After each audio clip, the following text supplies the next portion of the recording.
तो चलिए आज एक ऐसे टॉपिक पर बात करते हैं जो हम में से ज्यादातर लोगों से जुड़ा है, ऑफिस में परफॉर्मेंस।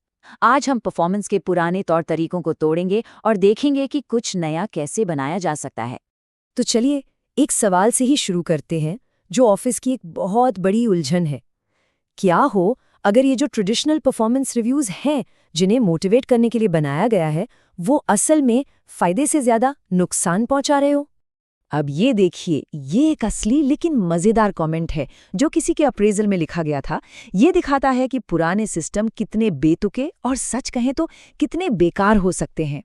तो चलिए इस प्रॉब्लम की जड़ में चलते हैं। आखिर ये जो ट्रेडिशनल परफॉर्मेंस रिव्यू का मॉडल है, वो इतना बेअसर क्यों होता है? ये स्लाइड दिखाती है कि हम इंसानों के कुछ कॉमन बायस या झुकाव कैसे परफॉर्मेंस रेटिंग को पूरी तरह से गड़बड़ कर देते हैं।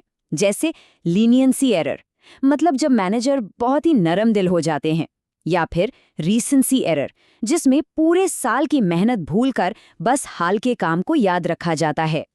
और यहीं पर एक बहुत बड़ा फर्क समझना जरूरी है। एक तरफ है परफॉर्मेंस अप्रेजल, जो साल में एक बार होने वाला इवेंट है जिसमें जजमेंट पास किया जाता है, और दूसरी तरफ है परफॉर्मेंस मैनेजमेंट, जो एक लगातार चलने वाला प्रोसेस है जो आगे देखकर डेवलपमेंट पर फोकस करता है। और यहीं से हमारी सोच में एक बहुत बड़ा बदलाव आता है। हमें इस सिंपल स्कोर कार्ड वाले सिस्टम से आगे निकलना होगा और एक बड़े नजरिए से इसे देखना होगा। जो पुराना तरीका था वो बस इस बात पर टिका था कि जो काम हो चुका है बस उसका टॉप डाउन मूल्यांकन कर दो। और अब नया मॉडल ये एकदम अलग है। ये भविष्य में ग्रोथ पर फोकस करने वाली एक लगातार चलने वाली बातचीत है। मतलब अब ये एक तरफा फैसले से हटकर दो तरफा बातचीत बन गया है। अच्छा, अब आते हैं एक बहुत बड़े मिथक पर।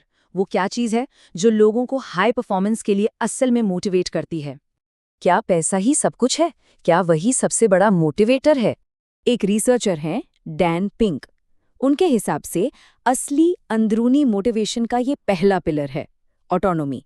मतलब लोगों को ये इच्छा होती है कि वो अपनी जिंदगी को, अपने काम को खुद दिशा दें। वो सिर्फ किसी के ऑर्डर फॉलो नहीं करना चाहते।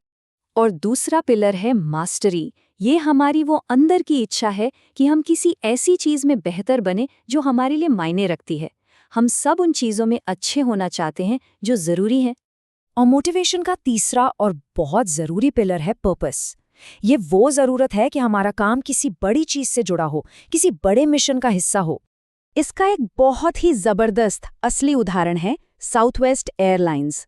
उन्होंने कभी किसी को नौकरी से नहीं निकाला, कभी सैलरी नहीं काटी, और फिर भी कंपटीशन में आगे रहे। कैसे? क्योंकि उन्होंने पैसे से ज्यादा पर्पस और भरोसे पर ध्यान दिया। यही उनकी लगातार कामयाबी का राज है। तो चलिए अब अगले मिथक पर चलते हैं और देखते हैं ये कहानी कैसे आगे बढ़ती है। सोचिए, एक बेहतरीन मैनेजर में आखिर क्या बात होती है? गूगल ने अपने प्रोजेक्ट ऑक्सीजन में एक बहुत सीधा सा सवाल पूछा, क्या मैनेजर्स की सच में कोई ज़रूरत भी है? यहीं से पूरी कहानी शुरू होती है।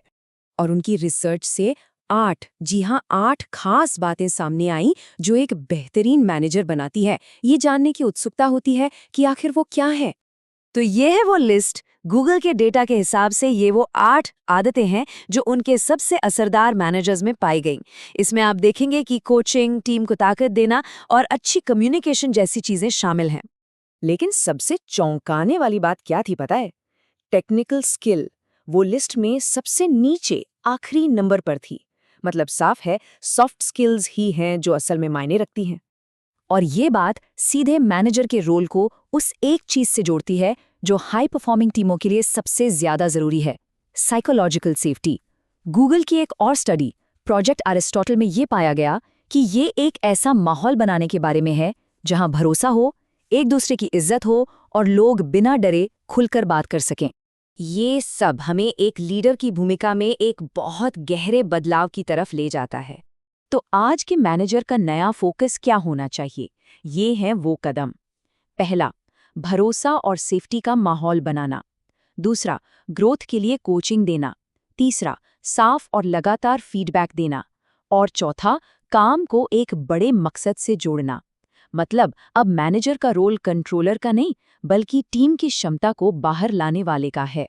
तो सबसे जरूरी बात यही है, लक्ष्य अध परफॉर्मेंस को मैनेज करना नहीं है, बल्कि ऐसे हालात बनाना है जहां परफॉर्मेंस अपने आप निखर कर सामने आए। तो हम इस बातचीत को एक सोचने पर मजबूर करने वाले सवाल के साथ खत्म करते हैं।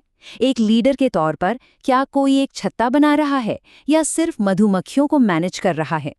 ये सवाल अपनी लीडरशिप स्टाइल के बारे में सोचने पर मजबूर करता है। क्या कोई सिर्फ काम करवा रहा है या एक ऐसा माहौल बना रहा है जहां टीम फल फूल सके?